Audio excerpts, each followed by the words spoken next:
Assalamualaikum warahmatullahi wabarakatuh. Selamat sore, salam sejahtera bagi kita semua. Shalom, Om Swastiastu, Namo Buddhaya, salam kebajikan.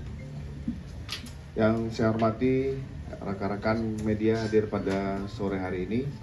Di sini kita akan menyampaikan konferensi pers terkait tentang penemuan jenazah seorang perempuan inisial LL.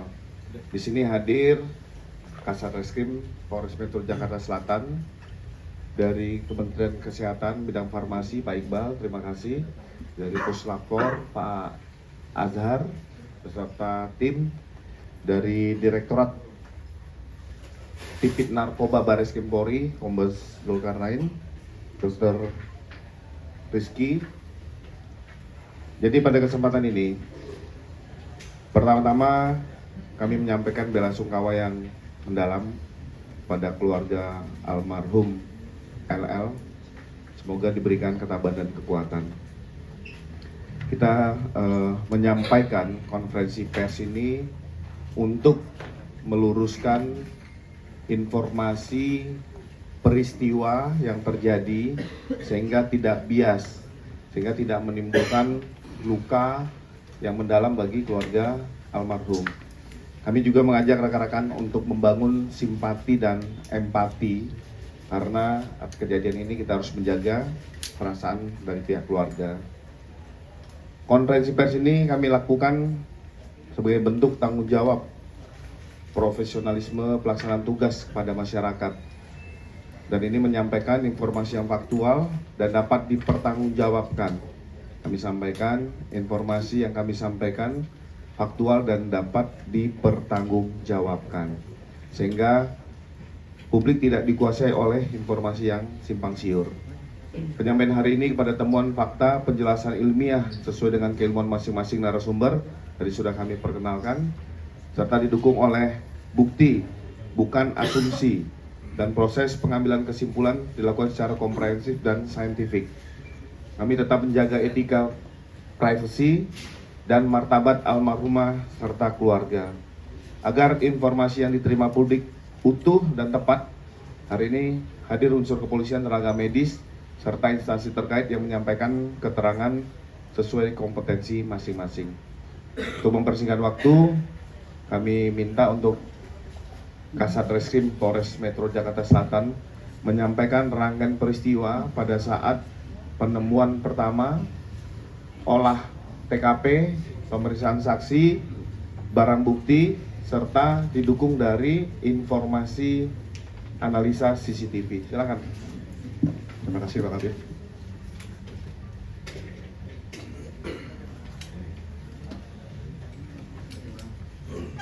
Assalamualaikum warahmatullahi wabarakatuh. Selamat sore rekan-rekan media.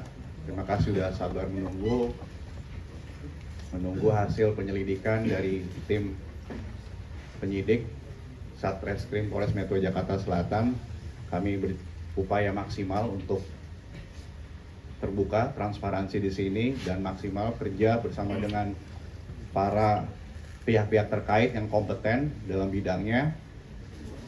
Dalam kesempatan ini saya juga mewakili Polres Metro Jakarta Selatan. Di sini masih dalam rangka berduka pada saudari LL beserta keluarga besar dan handai taulan. Semoga rahimahullah diberikan ketenangan, diterima amal ibadahnya, dan keluarga yang ditinggalkan diberikan kesabaran.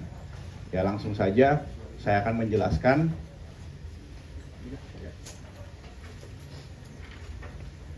bagaimana alur kita menemukan informasi terkait meninggalnya saudari LL, di mana di sebuah apartemen di wilayah Jakarta Selatan kami memperoleh informasi bahwa adanya penemuan mayat dari anggota Babin Kamtibmas Polsek Kebayoran Baru. Dengan komunikasi yang baik dengan pihak apartemen, anggota Polsek Kebayoran Baru melakukan cek TKP bersama dengan tim identifikasi dari Polres Metro Jakarta Selatan.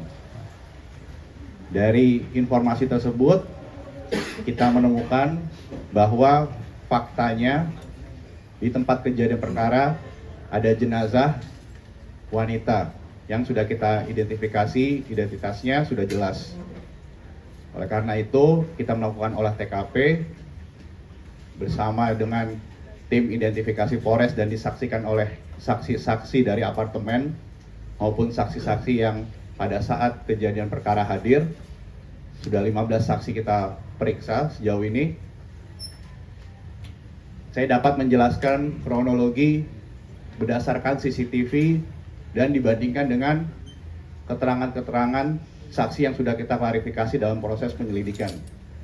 Saya terangkan lagi mengapa kita perlu menjelaskan proses penyelidikan ini, karena kita menentukan apa ada atau tidaknya peristiwa pidana dalam kasus penemuan jenazah di sebuah apartemen di wilayah Jakarta Selatan. Di TV yang sebelah kanan kita dapat melihat saksikan di sini ada beberapa potongan-potongan gambar yang akan kita nanti bisa buka di sini. Pada awalnya 1 hari sebelum kejadian penemuan jenazah kita menemukan apakah saudari LL ini bertemu dengan seseorang dan siapa orang yang bertemu dengan saudari LL. Aktivitas itu dimulai pada awalnya di mana saudari LL bersama rekannya di sini saudari V, saudari VA di sini ya, buka. Kita melihatnya dari CCTV dari lift, di dalam lift. Yang dalam lingkaran adalah saudari LL bersama rekannya saudari VA. Aktivitas keluar dari apartemen. Lanjut. Selain dari CCTV apartemen, kami mencoba untuk menelusuri kemana dari saudari LL berpergian pada saat itu beraktivitas. Ada kita menemukan di suatu kafe di wilayah Jakarta Selatan juga di Jalan Gunawarman, saudari LL yang di dalam lingkaran merah ini terlihat masih bersama orang yang sama, yaitu saksi saudari VA. Ya, kita lihat masuk ke dalam restoran dan melakukan aktivitasnya. Ya, lanjut. Sampai dengan akhirnya saudari LL dengan saudari VA ini selesai, lalu keluar menuju ke kendaraan pribadi saudari LL. Kita lihat di kendaraannya menggunakan kendaraan hitam, masih sama dengan 2 orang. Lanjut.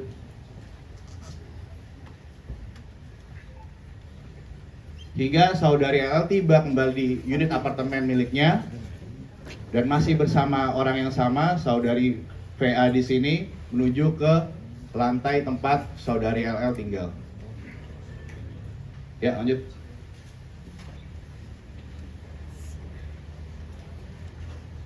Aktivitas berikutnya dari lantai tempat saudari LL tinggal terlihat orang yang berbeda, yaitu saudari C di sini sebagai saksi, sudah kita ambil keterangannya juga, turun dari lantai tempat saudari LL tinggal menuju ke basement. Dan berdasarkan bukti-bukti yang ada, kita sudah melihat rekam medis dan bukti pembayaran rumah sakit saudari LL laksanakan atau melakukan pengobatan di suatu rumah sakit di wilayah Jakarta Selatan juga. Dengan keterangan dari saudari C diperkuat. Lanjut. Sementara saudari LL masih di rumah sakit, di sini ada aktivitas yaitu saudari A yang dimana bekerja sebagai asisten rumah tangga turun ke bawah. Berdasarkan keterangan dari saudari A di sini, saudari A terlihat untuk mengambil suatu titipan yang berada di lobi. Lanjut. Bajilbab munduran dikit, Mbak. Dari CCTV di lobi ini kita lihat ke atas saudari A ini asisten rumah tangga membawa suatu bungkusan yang sudah bisa kita identifikasi pada nantinya. Ya, lanjut.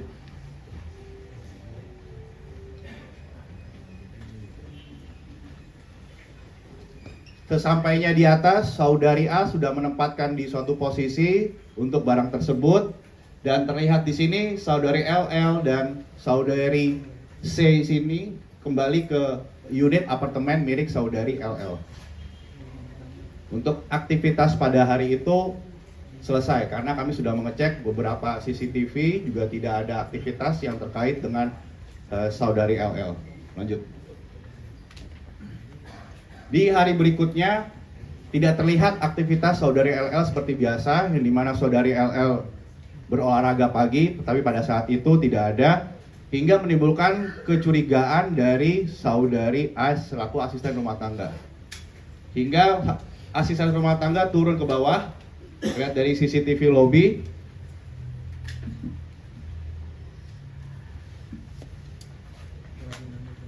Di sini terlihat saudari A di sini mencoba untuk mencari pertolongan karena tidak bisa membuka pintu unit kamar dari saudari LL dan tidak direspon juga. Dan saudari A di sini dapat berkomunikasi dengan saksi saudari Y, saudara Y, saudara Y di sini adalah security dari apartemen tempat saudari LL tinggal. Lanjut. Dan saudari Y di sini karena tidak bisa membuka pintu, oleh karena itu memanggil bantuan dari engineering dari pihak apartemen. Di sini saudara Y bersama dengan engineering ke atas untuk mencoba membuka paksa dengan seizin dari asisten rumah tangga di sana. Karena pada saat itu hanya ada asisten rumah tangga dan dicurigai satu hari tidak ada aktivitas sampai dengan pukul 17.44. Nah, di sini titik krusialnya ya. Pada pukul 17.47 berdasarkan keterangan dari saksi bahwa kunci kamar dari unit yang ditempati oleh saudari LL ini terkunci dari dalam. Oleh karena itu, engineering membuka kunci secara paksa sehingga ditemukan saudari LL tergeletak membujur kaku. Situ yang mengakibatkan saudari A dan di situ juga ada saudara R di situ yang merupakan supir pribadi panik sehingga menyebabkan para saksi-saksi tersebut menghubungi beberapa teman terdekat dari saudari LL. Ya, lanjut.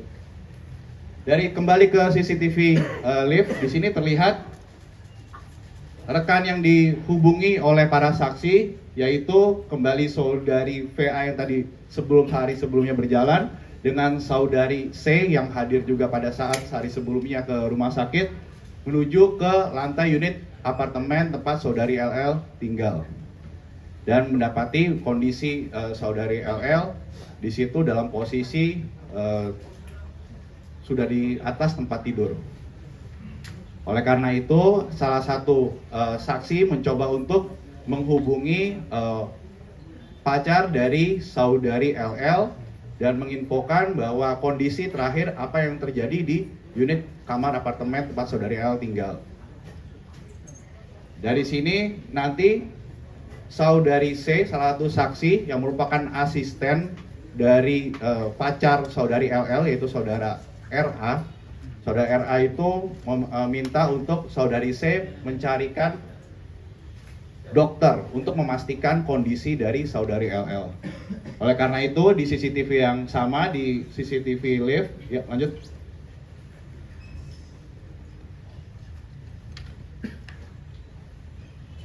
Terlihat saudara RA, pacar dari saudari LL di sini sudah hadir bersama dengan tim dokter dari saudari C yang mencoba untuk menghubungi dokter kenalan dari saudari C. Dan alhamdulillah dokternya juga sudah hadir di sini, nanti akan memberikan kesaksian, memberikan penjelasan kepada rekan-rekan media. Menuju ke unit apartemen tempat saudari LL tinggal. Ya. Nanti untuk lebih lengkapnya apa yang aktivitas yang dilakukan oleh Dokter R yang hadir di sini juga akan dijelaskan oleh lebih lanjut karena kami sifatnya hanya memberikan penjelasan tentang kronologi. Lanjut pada saat pengecekan itu sudah dinyatakan saudari LL sudah meninggal. Oleh karena itu saudari C lagi coba untuk menghubungi ambulans. Ambulans itu datang dan terlihat di sini ya, melalui lift barang terlihat saudara RA, yaitu pacar dari saudari LL, mendampingi, di mana jenazah saudari LL sini sudah masuk ke dalam kantong jenazah. Setelah ini untuk rumah sakit, kita menuju ke rumah sakit Fatmawati, yang di mana sudah kita mintakan keterangan juga, klarifikasinya, keterangan dari rumah sakit Fatmawati bahwa kondisi saudari LL ini meninggal dunia dengan kehabisan nafas dan tidak ada tanda-tanda penganiayaan atau kekerasan. Oleh karena itu, kami Satreskrim Polres Metro Jakarta Selatan yakin berdasarkan bukti-bukti yang ada di sini, otopsi yang harusnya dilakukan oleh kami berdasarkan permintaan dari keluarga orang tua dari saudari LL tidak dilaksanakan karena kami sudah mengecek seluruh bukti-bukti yang ada dan keterangan saksi dalam waktu singkat. Di sini kita lihat tidak ada tanda-tanda kekerasan ataupun upaya melawan hukum. Lanjut. Dari barang bukti selain CCTV, kami juga menemukan beberapa bukti menarik yang ada di tempat kejadian perkara. Barang bukti tersebut kita laksanakan uji laboratorium forensik, yang alhamdulillah pada kesempatan kali ini juga hadir dari laboratorium forensik Mabes Polri yang kompeten untuk memeriksa barang bukti yang kami ajukan untuk melaksanakan uji lab. Selain uji lab di sini, kami juga terima kasih kepada keluarga terdekat dari saudari LL yang mau dilaksanakan pengecekan tes DNA, karena di sini kami melihat ada barang-barang yang disentuh, dibawa oleh saudari LL yang kita pastikan bahwa barang-barang itu memang milik dari saudari LL. Jadi kita mendapatkan DNA pembanding dari keluarga terdekat. Lanjut. Ya, di sini ada barang-barang bukti yang tadi kita lihat, salah satunya adalah tabung pink. Nah, tabung pink ini akan menjadi banyak polemik di masyarakat. Apa isi kandungan tabung pink itu? Nanti dari pihak laboratorium forensik yang akan menjelaskan lebih lanjut apa isi kandungan dari tabung pink tersebut. Yang jelas, lanjut. Kami sudah melakukan penyidikan secara maksimal dan saya selaku ketua tim penyelidikan di sini, saya rasa sudah cukup bahwa tidak ditemukan adanya peristiwa pidana dan kita harus melaksanakan penghentian penyelidikan di sini terkait penemuan jenazah dari saudari LL. Kita hormati keluarga korban, kita doakan. Di sini kita coba introspeksi diri, jangan menimbulkan polemik-polemik. Saya minta, karena apa yang sudah saudari LL lakukan di sini, perbuat di sini, saya rasa tidak ada yang di sini melawan hukum. Jadi jangan sampai ada polemik menimbulkan keluarga, menimbulkan tekanan yang akhirnya menjadi perdebatan di masyarakat. Sekian dari kami. Wassalamualaikum warahmatullahi wabarakatuh. Terima kasih Pak Kasat Reskrim.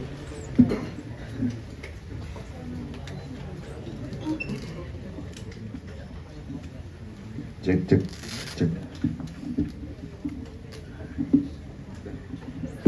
Terima kasih Pak Kasat Reskrim sudah menyampaikan tentang peristiwa upaya yang dilakukan oleh penyelidik pihak kepolisian mulai dari Polsek Kebayoran Baru dan Polres Metro Jakarta Selatan, serta sinergi dengan keterangan beberapa saksi, dokter dan lapor. Pada kesempatan ini hadir Dr. Rizky tadi yang disampaikan, yang atas permintaan keluarga, teman dekat, kerabat untuk hadir. Bisa sedikit Dok menjelaskan, silakan Dok. Assalamualaikum warahmatullahi wabarakatuh. Pertama-tama saya Dr. Rizky Nirwandi Putra dari Mardiah Medical Clinic ingin mengucapkan turut berduka cita yang sedalam-dalamnya atas berpulangnya almarhum LL. Semoga almarhum diterima di sisi Allah dan segala amal ibadahnya diterima oleh Allah Subhanahu wa taala. Dan juga untuk keluarga serta rekan-rekan almarhum juga diberikan kekuatan dan ketabahan. Kemudian yang saya hormati Bapak Kabid Humas Polda Metro Jaya, Bapak Kasubdit Narkoba Barreskrim Polri, Bapak Kasat Reskrim Polres Jakarta Selatan, perwakilan dari tim Kementerian Kesehatan bidang farmasi dan juga perwakilan dari Lab 4 Polri. Izinkan saya di sini mengklarifikasi isu-isu yang beredar. Sebelumnya saya menghormati proses yang berjalan di kepolisian sehingga saya menahan diri untuk tidak menyampaikan informasi apapun guna mendahului dari kepolisian. Jadi sedikit saya ceritakan awal mula saya hadir di lokasi diketemukannya almarhum LL. Pada tanggal 23 Januari sekitar pukul 18.50 salah satu rekan dari almarhum menghubungi saya untuk meminta saya berkunjung atau melakukan pemeriksaan medis secara home care ke lokasi salah satu apartemen di apartemen Dharma Wangsa. Atas dasar permintaan beliau, saya hadir kurang lebih dalam 20 menit. Saya telah tiba dan bertepatan juga saya tiba bersamaan dengan rekan dan pasangan almarhum, dan kami naik bersama-sama seperti yang nampak di CCTV tadi. Setelah saya tiba di lantai 25 tersebut, sudah ada tim dari kepolisian dan rekan-rekan almarhum, dan saya diminta untuk segera melakukan pemeriksaan. Saat saya temui, kondisi almarhum sudah tidak sadar. Lalu saya lakukan pemeriksaan ya untuk denyut nadinya, denyut jantung, kemudian melihat pergerakan dinding nafasnya, mencoba mengukur tensi, mengukur suhu, dan pemeriksaan tanda-tanda vital lainnya. Pada saat itu saya tidak berhasil meraba nadi dan tidak melihat pergerakan dinding dadanya. Dan telah ada tanda-tanda pasti kematian pada saat melakukan pemeriksaan, sehingga pada saat itu juga setelah saya melakukan serangkaian pemeriksaan, saya menyimpulkan bahwa almarhum LL telah tiada pada sekitar 19.20 menurut jam yang saya kuasai, jam tangan saya. Kemudian setelah selesai saya menyatakan almarhum telah tiada, bagaimana SOP yang berlaku di klinik saya, karena surat izin praktek saya berasal dari salah satu klinik di Depok, yaitu Mardiah Medical Clinic, maka adalah kewajiban saya mendokumentasikan temuan pemeriksaan saya dan kesimpulan sementara saya, dugaan diagnosa sementara saya dalam bentuk surat. Jika pasien sehat mungkin ke resu medis, kalau pasien yang telah tiada kita sampaikan dalam surat keterangan kematian. Setelah itu saya kirimkan ke salah satu perwakilan di pihak yang memesan jasa saya, salah satu rekan beliau. Kemudian saya kirimkan filenya tersebut dalam bentuk PDF untuk sementara, seandainya diperlukan guna pengurusan pemakaman oleh pihak keluarga. Setelah itu, tak lama dari situ, kemudian saya meninggalkan tempat dan setelahnya masih menunggu proses di kepolisian, yaitu identifikasi dan melanjutkan prosesnya untuk visum dan rencana otopsi pada waktu itu direncanakan di Rumah Sakit Fatmawati. Namun pada sampai di situ saya tidak mendampingi lagi karena sudah dalam proses di kepolisian. Mungkin secara sederhana itu yang dapat saya sampaikan, bahwa simpang siur kliniknya di Depok dan pasiennya berada di area Jakarta Selatan, itu almarhum atau rekan almarhum menggunakan jasa layanan home care, yang mana saya langsung memeriksa pasien di rumah pasien tersebut. Namun atas dasar surat izin praktek saya dan klinik saya di Depok, maka saya hanya bisa menerbitkan atas kop klinik Mardiah Medical Clinic tersebut. Mungkin sudah cukup jelas apa yang saya sampaikan. Nanti akan dilanjutkan lagi dari pihak-pihak yang terkait yang akan melanjutkannya. Terima kasih. Assalamualaikum warahmatullahi wabarakatuh. Terima kasih Dr. Rizky sudah menyampaikan. Azhar dari atau Pak Irfan dari lapor ya, Puslapor Polri ya.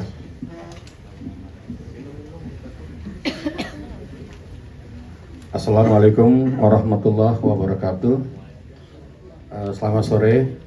Yang kami hormati Bapak Kabid Humas Polda Metro Jaya, Kasubdit 3 Res Narkoba Baris Krim Polri, Pak Kasat, dan para narasumber juga rekan-rekan media. Mengacu pada Kitab Undang-Undang Hukum Acara Pidana yang baru tentang penyidikan, penyidik dalam melaksanakan penyidikan tindak pidana didukung dengan bantuan teknis penyidikan untuk pembuktian secara ilmiah. Jadi rekan-rekan penyidik Polres Metro Bekasi, Polres Metro Jakarta Selatan telah melaksanakan melaksanakan permintaan kepada kami dengan surat nomor B/470/1 Res titik 2.5/2026 Reskrim Jakarta Selatan atas tanda tangan AKBP Muhammad Iskandar Syah selaku Kasat Reskrim. Permohonan pengambilan dan pemeriksaan DNA juga berdasarkan surat perintah dari Kapus Lapor melalui sprint garing 2000 garing 200 garing 1 garing res titik 9.5 garing 2026 tanggal 27 Januari. Barang bukti yang kami terima dari rekan-rekan penyidik Polres Metro Jakarta Selatan adalah satu buah spray berwarna putih diduga terdapat bercak darah. Beberapa helai tisu dan kapas bekas diduga terdapat bekas darah. Satu buah kotak warna pink berisi obat-obatan untuk dilaksanakan pemeriksaan tos DNA atau DNA sentuhan. Keempat, satu buah tabung weaving dengan ukuran 2050 gram untuk dilaksanakan pemeriksaan juga DNA sentuhan atau tos DNA. Dan sampel darah milik ayah saudari LL yang bernama saudara Muhammad Feros. Dapat kami jelaskan bahwa dalam pemeriksaan DNA di Pusat Laboratorium Forensik, kami melakukan beberapa tahapan pengujian yang dapat kami sebutkan sebagai berikut. Pertama, kami menguji apakah itu benar bercak darah atau bukan, atau adanya material biologi lain yang ada pada barang bukti. Setelah kami melaksanakan pemeriksaan, kami dapatkan kesimpulan bahwa benar pada spray terdapat bercak darah, pada tisu atau kapas bekas pakai terdapat bercak darah, dan pada satu buah tabung weaving itu muncul profil DNA. Kesimpulannya bahwa bercak darah yang ada pada spray, bercak darah yang ada pada kapas dan tisu, dan tos DNA atau DNA sentuhan profilnya itu adalah milik saudara LL. Dan saudara LL ini adalah anak biologis daripada saudara Muhammad Feros. Demikian. Assalamualaikum warahmatullahi wabarakatuh. Saya dari unit toksikologi Puslapor Baris Krim Polri.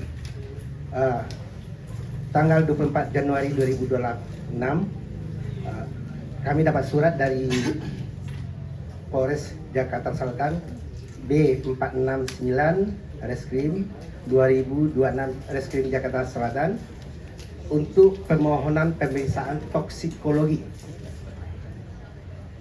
Dalam surat ini disampaikan ada 16 item barang bukti. 16 item barang bukti itu tersebut adalah 4 botol liquid, 8 pon dengan berbagai merek dan warna. Kemudian ada tabung gas pink ukuran 2050 gram. Kemudian ada kotak obat berwarna pink berisi 6 slot. Kemudian kami lihat di situ ada 44 tablet. Kemudian kami lakukan pemeriksaan barang bukti tersebut. Data dan hasil pemeriksaan kami berdasarkan metode pemeriksaan kami menggunakan alat ICMS, LCMS, ion kromatografi. Kemudian hasil pemeriksaan kami mengarah ke ada pestisida, alkohol, arsen, cyanida, dan bahan obat serta bahan kimia. Dari semua item 16 item ini, untuk pestisida, alkohol, arsen, dan cyanida tidak ditemukan. Kemudian untuk bahan kimia dan obat-obatan, untuk 8 pon berbagai merek, dan jenis, itu ditemukan adanya gliserin dan nikotin. Kemudian untuk botol liquid berbagai merek, ditemukan sama nikotin dan gliserin. Yang pada obat 44 tablet, berdasarkan ukuran, bentuk, warna, tablet itu kami golongkan dalam 8 golongan berdasarkan bentuk ya. Dari tablet tersebut kami analisa ada kandungan bahan aktif. Di antara bahan aktif yang kami temukan ada namanya citalopram, diethylpropion, sulfirate, meptifacain, dan enkanit, serta citalopram, paramomisin. Kemudian ada clozapine. Untuk tabung berwarna pink, waktu kami pemeriksaan keadaan kosong.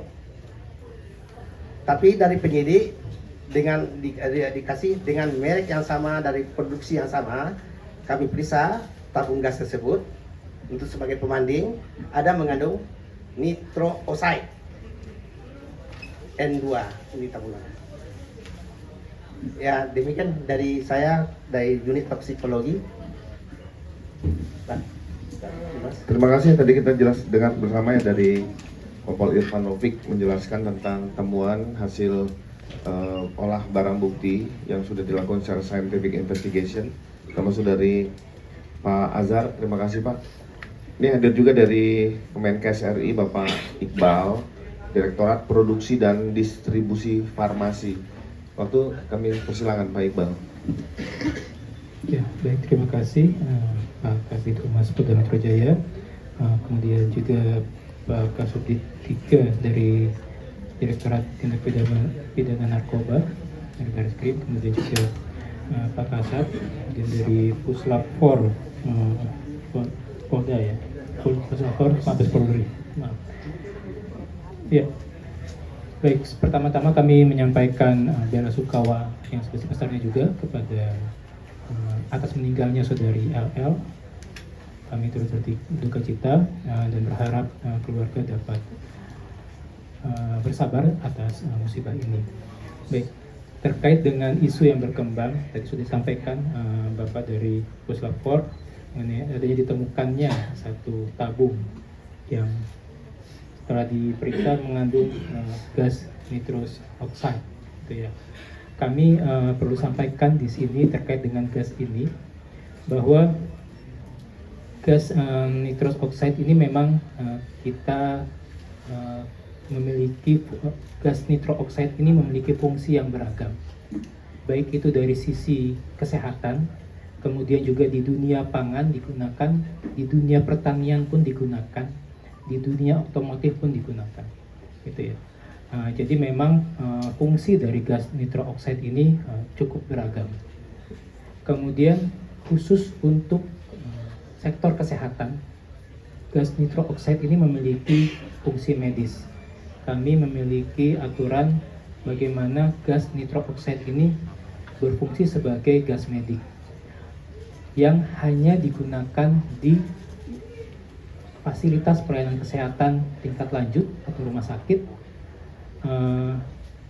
yang digunakan sebagai anestesi umum, baik itu dalam pembedahan maupun sebagai analgesik, sedatif, dan ansiolitik dalam prosedur kedokteran gigi.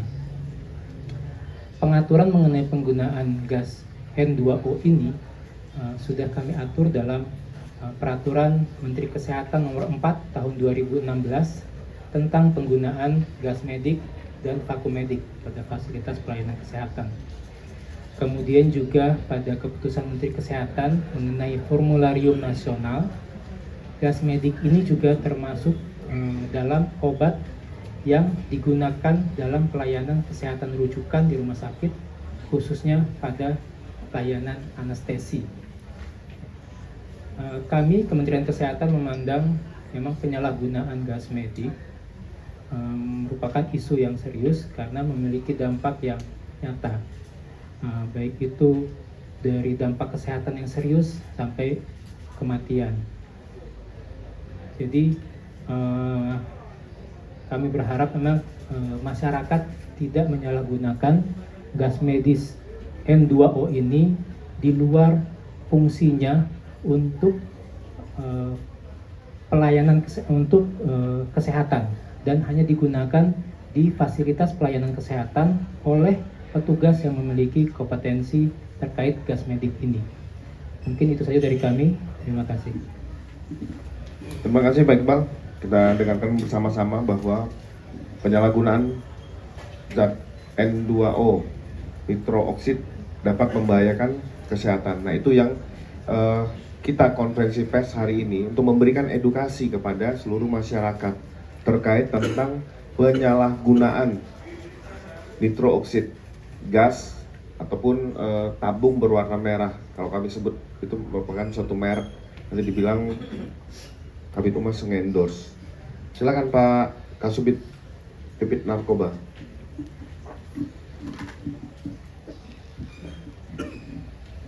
Assalamualaikum warahmatullahi wabarakatuh. Selamat sore, Om Swastiastu, Namo Buddhaya, salam kebajikan. Yang kami hormati Kabid Humas Polda Metro, Kombes Pol Budi Hermanto, SIK MSI, Bapak Iqbal dari Kemenkes, dari Direktorat Farmasi. Pada kesempatan yang baik ini, kami akan menyampaikan beberapa temuan ataupun fenomena peredaran penyalahgunaan produk yang mengandung nitrogen oksida atau N2O atau yang dikenal dengan tabung merek Whipping. Produk Whipping kerap digunakan di beberapa tempat, salah satunya tempat hiburan dan yang lain-lain, dengan tujuan untuk mendapatkan sensasi atau keadaan euforia atau halusinasi singkat dengan cara dihirup melalui balon, kemudian langsung dari tabungnya ataupun menggunakan cartridge.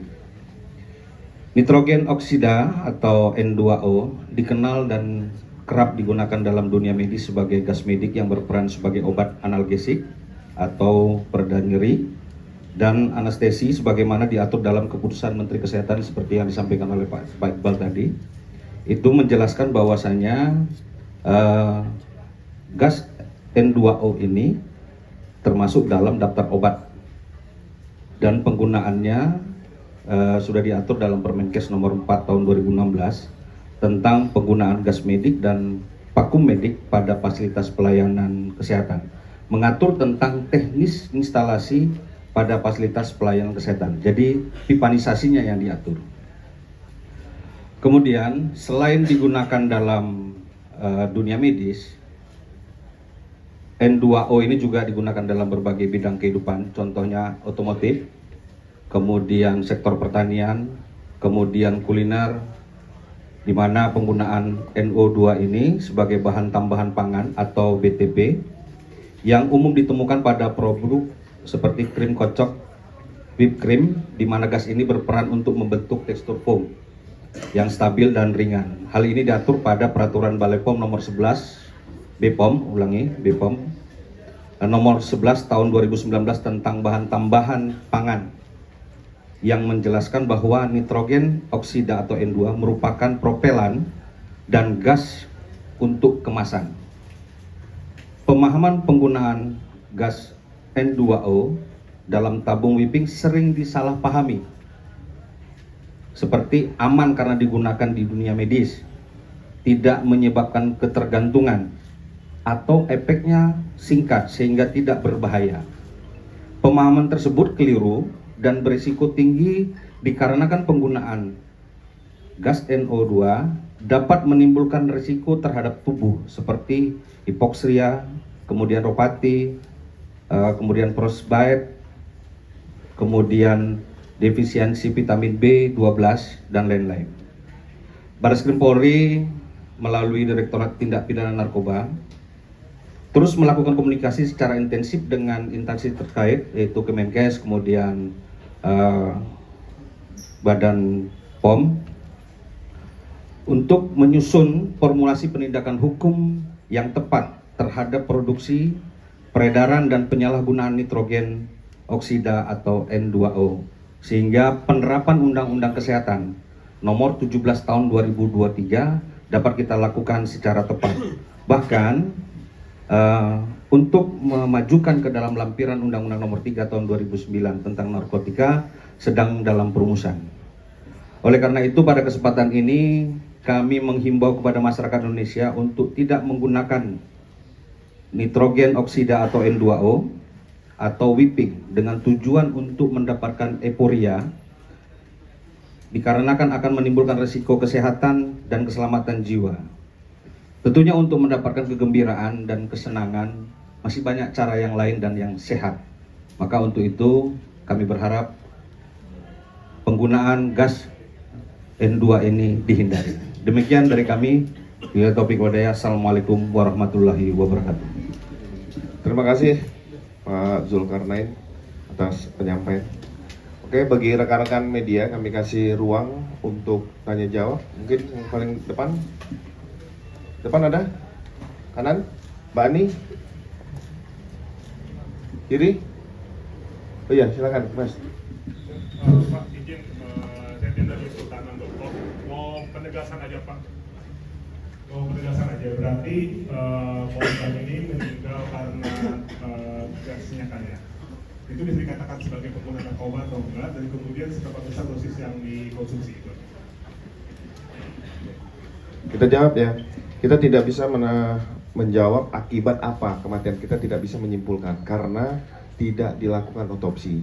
Tadi kalau mendengar penjelasan Kasat Reskrim bahwa pihak keluarga tidak berkenan untuk dilakukan otopsi karena tidak ditemukan tanda-tanda kekerasan ataupun penganiayaan.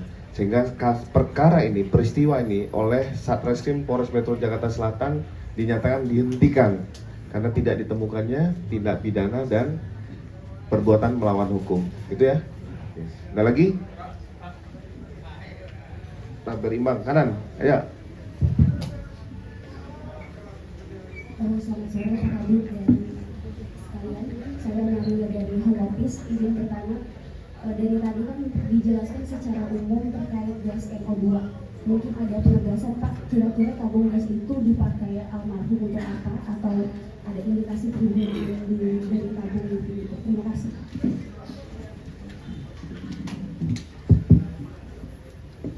Saya akan mencoba jawab berdasarkan fakta yang ada di lapangan tempat kejadian perkara, bahwa tabung itu kami temukan di kamar dari saudari A, yang dimana asisten rumah tangga pada saat kami melaksanakan olah TKP. Di situ kami temukan tabung berwarna pink tersebut, lalu kami melaksanakan prosedur olah TKP, pengambilan sidik jari dan DNA, sehingga kami kirim ke Puslapfor Mabes Polri. Demikian. Ya, Mbak Maria. Ya, depan. Jack Pak dari Media Indonesia yang bertanya tadi kan awal sempat disebutkan sudah ditutup, tapi apakah juga nanti karena ditemukan adanya tabung gas N2O di TKP, apakah juga akan ditelusuri didapatnya dari mana dan juga pihak-pihak mungkin yang terlibat menyuplai tabung tersebut? Terima kasih. Ya, saya akan coba jawab. Jadi pada saat proses penemuan jenazah saudari LL ini, kondisi saudari LL ini tergeletak, terbujur kaku sendiri di dalam kamar. Oleh karena itu, kami selaku penyelidik di sini melaksanakan penyelidikan di mana menentukan apa ada tidaknya peristiwa pidana. Oleh karena itu, kami tetap untuk menelusuri dari mana tabung tersebut, sehingga disampaikan oleh rekan kita dari Puslapfor Mabes Polri, kita menemukan pembandingnya, karena pembanding tersebut sudah kita dapatkan, kita bekerja sama dengan security dari pihak apartemen di mana itu diantar tabung tersebut, dan tadi kita saksikan di mana ada satu kantong yang dibawa oleh saudari A. Saudari A itu membawa kantong yang berisi tabung pink tersebut. Yang setelah kita dalami dan setelah hasil dari pemeriksaan puslapor, tabung tersebut kosong. Demikian. Ya, artinya dari penyidik pasti akan mendalami dari mana pesanan termasuk mungkin rekan-rekan juga bisa melihat ada satu platform yang memang menjual itu sekarang sudah menurunkan akunnya ya. Ya, Mbak Ani.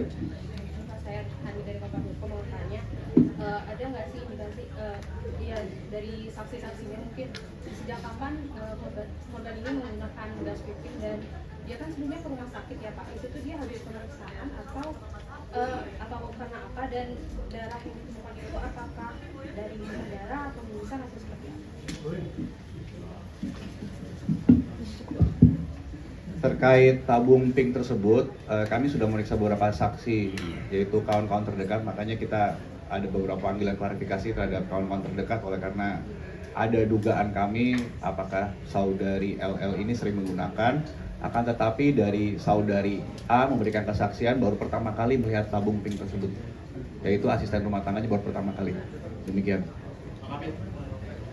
Pak, bercakan darah. Untuk darahnya dari puslapor yang akan menjawab.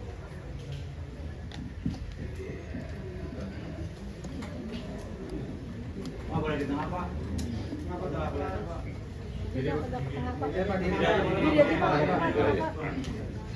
Oke, terima kasih Pak Kasat. Untuk darah yang ada di spray dentis itu kemungkinan darah sudah lama. Jadi kemungkinan si saudari LL ini dia datang bulan atau menstruasi. Jadi itu kemungkinan darah menstruasi, karena itu kalau kita lihat itu darah sudah lama, bukan darah baru. Demikian. Itu sama. Siap. Terjawab ya? Ya. Pak, izin mau nanya, ada pemeriksaan darah nggak sih? Izin Bang Habib dari Kumparan.com, ada pemeriksaan darah nggak sih dari Lula Lava ini, dari jenazahnya? Dan apakah ditemukan, tadi kan dibahas soal zat M20 ya, itu ada ditemukan nggak di dalam tubuhnya? Tadi kalau mendengar saya sampaikan tidak dilakukan autopsi. Cuman nggak ada pemeriksaan lain gitu Pak? Pemeriksaan luar harusnya dokter Rumah Sakit Fatmawati hadir hari ini untuk menjelaskan hasil visum luar, tapi tidak dilakukan autopsi. Tapi visum luar rangkuman tadi sudah disampaikan oleh Kasat Reskrim. Penegasan berarti N20 belum bisa disimpulkan ditemukan? Tidak dilakukan autopsi. Paham ya? Siap. Ada lagi? Ya, terakhir. Ini Pak, soal N02 Pak ya. Ini kan kalau N2O ini kan kalau berdasar survei juga ternyata memang sangat populer ya Pak. Besar itu sebagai untuk rekreasi gitu Pak ya, berupa negara gitu kan. Ini kan sambil menunggu ada payung hukum gitu Pak, apakah selain imbauan gitu, apakah ada pengawasan atau bahkan sampai tindakan kayak entomide kan dulu juga itu Pak ya, walaupun belum ada, tapi sebagai upaya mungkin untuk mengamankan masyarakat kita ada tindakan diskresi gitu Pak. Baik, terkait dengan gas N2O, kalau itu midit itu kemarin sudah masuk di dalam buku Formakup 6, sehingga itu sudah terregistrasi, sehingga penerapan Undang-Undang Nomor 17 Tahun 2003 tentang kesehatan itu tidak mendapat kesulitan. Nah, tetapi gas ini karena banyak digunakan di bidang-bidang kehidupan yang lain, maka pengaturan khususnya per bidang-bidang.